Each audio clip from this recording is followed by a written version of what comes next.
Olá galera, tudo bem? Bom dia, boa tarde, boa noite. Aqui é o Ricardo que está falando. E hoje a gente vai conversar um pouquinho sobre história do Brasil e vamos tocar diretamente no ponto de a implantação do sistema colonial no Brasil.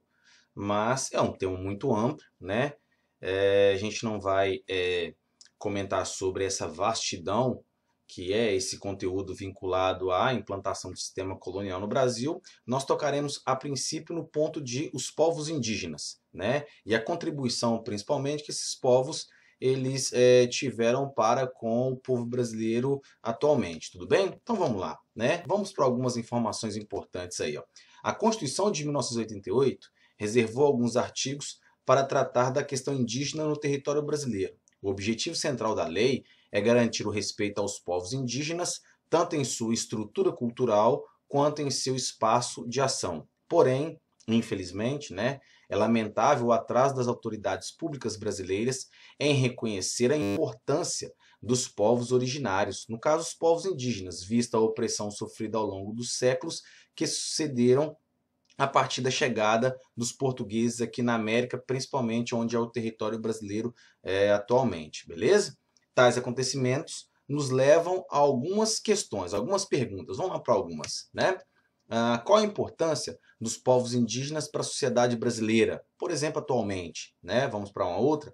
Quais elementos da cultura indígena estão presentes em nosso cotidiano, em nosso dia a dia, o que eles interferem diretamente na nossa vivência cotidiana, né? E quais as marcas presentes até os dias de hoje da implantação do sistema colonial no território brasileiro, ou seja, a partir da vinda dos portugueses para cá, o que isso interviu e o que isso influencia, por exemplo, até os dias de hoje no território brasileiro, né? Então, galera, a partir de agora os comentários eles vão girar em torno de uma seguinte questão, né? Nós vamos estudar como se deram os primeiros contatos entre os nativos e os portugueses, procurando perceber como a implantação desse sistema, no caso no território brasileiro, se fez necessariamente pela opressão de populações e grupos marginalizados, por exemplo, como os indígenas nativos e posteriormente os negros africanos que vieram para cá para ser escravizados e em larga quantidade, em larga proporção,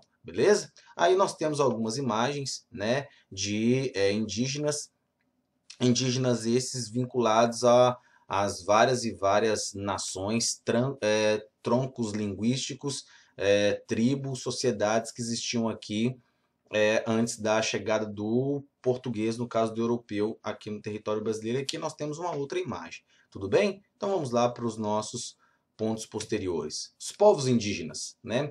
A chegada dos portugueses à costa onde hoje é o Brasil representou, assim como lá na América Espanhola, uma catástrofe, mas em grande quantidade para os povos nativos da região, tanto lá na América Espanhola quanto na América Portuguesa, porque os povos nativos que aqui e também lá viviam, eles foram vítimas de toda sorte de violências, tanto físicas quanto simbólicas, né?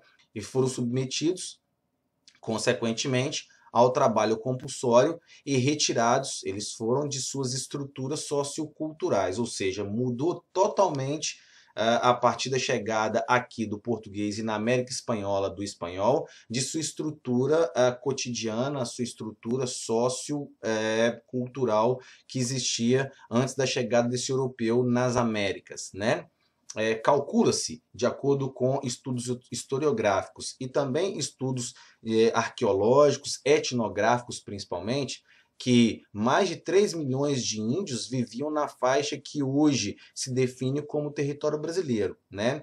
Possuíam uma grande diversidade social e cultural e utilizavam cerca de 1.300 dialetos, no caso, 1.300 línguas diferentes, né?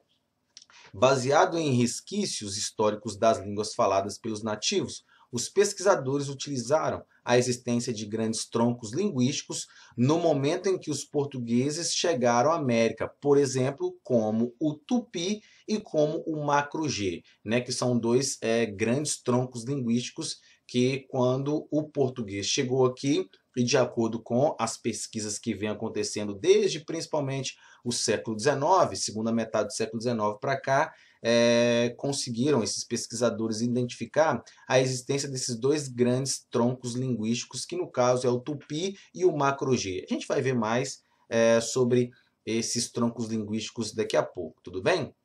Os troncos linguísticos, o que quer dizer isso? São línguas de origem comum, formadas há milhares de anos atrás, contendo entre elas muitas ou, em alguns momentos, medianas ou, em alguns contextos, semelhanças, pequenas, médias ou grandes semelhanças. Do contato entre os povos de um mesmo tronco, surgiram novas línguas que deram origem a famílias linguísticas, né? Nas famílias linguísticas, diferentemente dos troncos, as semelhanças são maiores. É só a gente perceber o conceito que está girando em torno desse processo. Ou seja, nós temos o tronco, né? Até a palavra nos induz a pensar que não é uma coisa tão grandiosa. E quando a gente fala família, até a forma de mencionar nos induz a pensar e a analisar que há uma estrutura muito mais organizada e muito maior, em termos de proporção mesmo, tudo bem? Segundo o linguista Arion Rodrigues, no Brasil é comum as línguas terem os mesmos nomes dos povos que as falam. Por exemplo, né, no Brasil, os nomes das línguas são, na maioria dos casos, os mesmos nomes atribuídos aos respectivos povos. Por exemplo, o povo Chavante fala a língua Chavante, né? O povo Tupi fala a língua Tupi, o povo Kaiowas fala a língua Kaiowas, e assim sucessivamente, de acordo com esse linguista, né? São raros casos em que se fixou na literatura especializada no uso geral um nome distinto para a língua. Então é pouco usual a gente conseguir analisar e visualizar um povo que fala um dado linguajar, né, que tem um nome diferente daquele linguajar que está sendo falado. Tudo bem? No momento da chegada europeia à costa brasileira, especificamente dos portugueses, né, tiveram um contato com os povos, a princípio, Tupi e Guarani. Eram dois povos distintos, no entanto, eles se assemelhavam em alguns parâmetros, em algumas ocasiões, né? Os Tupi, né, os povos de origem Tupi, eles ocupavam praticamente toda a costa brasileira, né? A região litorânea do norte do território brasileiro até um território chamado de Cananéia, que hoje situa-se na faixa sul do atual estado de São Paulo, chegando já mesmo para a região sul do território brasileiro, indo para a região do Paraná, né? E os povos de origem guarani ocupavam o litoral sul e a bacia Paraná-Paraguai, ou seja, muito mais em direção ao território sul do Brasil, né? Os dialetos desses povos foram interpretados, no caso os Tupi e os Guarani, foram interpretados pelos padres missionários, especialmente pelos jesuítas, como uma língua comum.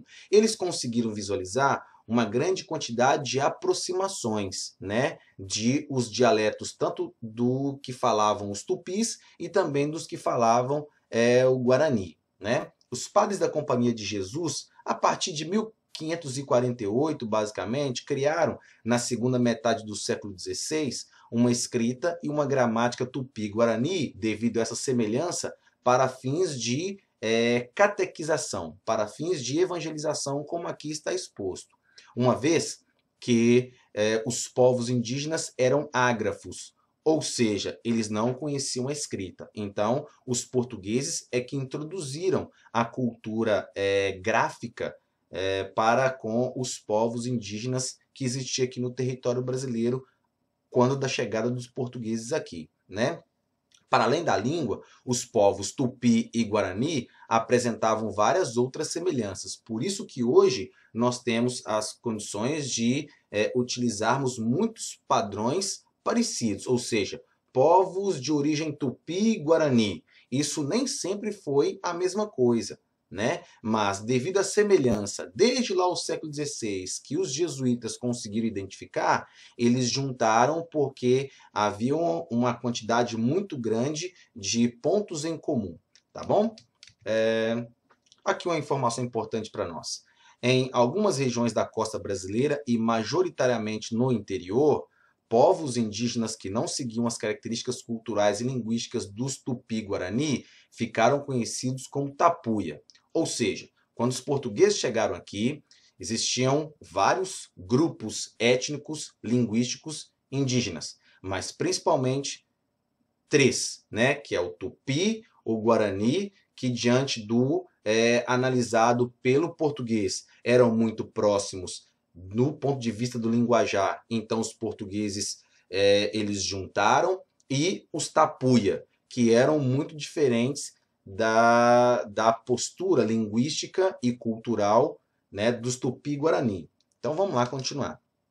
Deve-se ressaltar que o termo tapuia possui uma terminologia tupi, ou seja, quem fala tapuia não é o português, e sim o tupi, que simbolizava, de certa forma, a ideia daquele que não compartilha da cultura tupi-guarani. Assim, esse termo foi incorporado pelos portugueses sob a perspectiva tupi-guarani, ou seja, o tupi-guarani falava tapuia, ou seja, aqueles que são diferentes de nós, né? E aí o português, visualizando essa diferença, essa falta de semelhança, consequentemente, o português utilizou a mesma nomenclatura, a mesma terminologia. Os tapuia eram os povos de outros troncos linguísticos, como, por exemplo, o macro-G, que é um outro tronco linguístico que existia no território brasileiro. Porque, afinal de contas, nós estamos falando aí de mais de 3 milhões de indígenas que existiam no território quando da chegada do português aqui no território brasileiro,